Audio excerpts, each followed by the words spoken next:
Hello dears, നമ്മൾ അർജൻറ്റായിട്ട് ചെയ്തെടുത്ത ഈ ഒരു ബ്ലൗസ് ഡിസൈനിൻ്റെ വീഡിയോ നമ്മൾ ഓൾറെഡി ഷോർട്സ് ആയിട്ട് ചെയ്തിട്ടുണ്ടായിരുന്നു. അന്ന് കുറച്ച് പേര് ഇതിനകത്തെ സ്റ്റെം സ്റ്റിച്ചിൻ്റെ ഡീറ്റെയിൽസ് ചോദിച്ചിട്ട് മെസ്സേജ് അയച്ചിട്ടുണ്ടായിരുന്നു. നോർമലി നമ്മൾ ചെയ്യുന്ന സ്റ്റെമ്മിനേക്കാളും കുറച്ചുകൂടി ഡിഫറെൻ്റ് ആയിട്ടാണ് ഇതിൽ ചെയ്തത്. അപ്പോൾ നമുക്ക് എങ്ങനെയാണ് അത് ചെയ്തെടുക്കണമെന്ന് നോക്കാം. അതിനായിട്ട് ഞാനിവിടെ ഒരു പാറ്റേൺ ജസ്റ്റ് ഒന്ന് വരച്ചെടുത്തിട്ടുണ്ട്. അതിനുശേഷം അതിലൂടെ സ്റ്റെം സ്റ്റിച്ച് ചെയ്തെടുക്കുകയാണ്. ആദ്യം നമ്മൾ നോർമലായിട്ടുള്ളത് ഗ്രീൻ കളർ വെച്ചിട്ട് ചെയ്തെടുക്കുകയാണ് ചെയ്യുന്നത്. ആദ്യം ചെയ്തതിൻ്റെ മിഡിലിൽ നിന്നായിട്ടാണ് അടുത്തത് സ്റ്റാർട്ട് ചെയ്യുന്നത്. അങ്ങനെ ഇത് കണ്ടിന്യൂസ് ആയിട്ട് നമ്മൾ ചെയ്തെടുക്കുന്നുണ്ട്.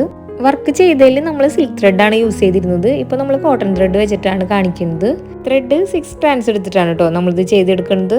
ഇതുപോലെ എംബ്രോയിഡറി ഒക്കെ ചെയ്ത് പഠിക്കാനായിട്ട് ആവശ്യമുള്ള ബിഗിനേഴ്സ് കിറ്റ്, ബീഡ്സ്, സ്റ്റാൻഡ് ഒക്കെ നമ്മൾ സെല് ചെയ്യുന്നുണ്ട് കേട്ടോ. പ്രൈസ് ഡീറ്റെയിൽസ് അറിയാനും ഓർഡർ ചെയ്യാനായിട്ട് സ്ക്രീനിൽ കാണുന്ന വാട്സപ്പ് നമ്പറിലോട്ട് മെസ്സേജ് അയച്ചാൽ മതി. കംപ്ലീറ്റ് ആയിട്ട് സ്റ്റെം സ്റ്റിച്ച് ചെയ്തെടുത്തതിന് ശേഷം നമ്മൾ സരി ത്രെഡ് എടുത്തിട്ടാണ് ബാക്കി വർക്ക് ചെയ്യുന്നത്. ഞാനിവിടെ ഇപ്പോൾ കോപ്പർ കളറാണ് ത്രെഡ് എടുത്തിരിക്കുന്നത്. 4 strands ത്രെഡ് എടുത്തതിന് ശേഷം സ്റ്റെം സ്റ്റിച്ചിൻ്റെ ഗ്യാപ്പിലൂടെ ഇങ്ങനെ ഒന്ന് കോർത്ത് കൊടുക്കുകയാണ്. എപ്പോഴും ഒരേ ഡയറക്ഷനിൽ തന്നെ കോർത്ത് കൊടുക്കാനായിട്ട് ശ്രദ്ധിക്കുക. വർക്ക് ചെയ്ത ബ്ലൗസിൽ നമ്മൾ ഗോൾഡൻ സരി ത്രെഡ് യൂസ് ചെയ്തിട്ടാണ് ചെയ്തെടുത്തത്. ഇനി നമുക്ക് ഇതെങ്ങനെയാണ് നോട്ട് ഇടണമെന്നും കൂടി നോക്കാം. അതിനായിട്ട് താഴോട്ട് നീഡിൽ കുത്തിയെടുത്തിട്ട് നേരത്തെ കോർത്ത് കൊടുത്ത സ്റ്റെം സ്റ്റിച്ചിൻ്റെ ഒരു ത്രെഡിൻ്റെ ഉള്ളിൽ കൂടെ ഇങ്ങനെ ജസ്റ്റ് ഒന്ന് എൻഡ് നോട്ട് ഇട്ട് കൊടുക്കുകയാണ്.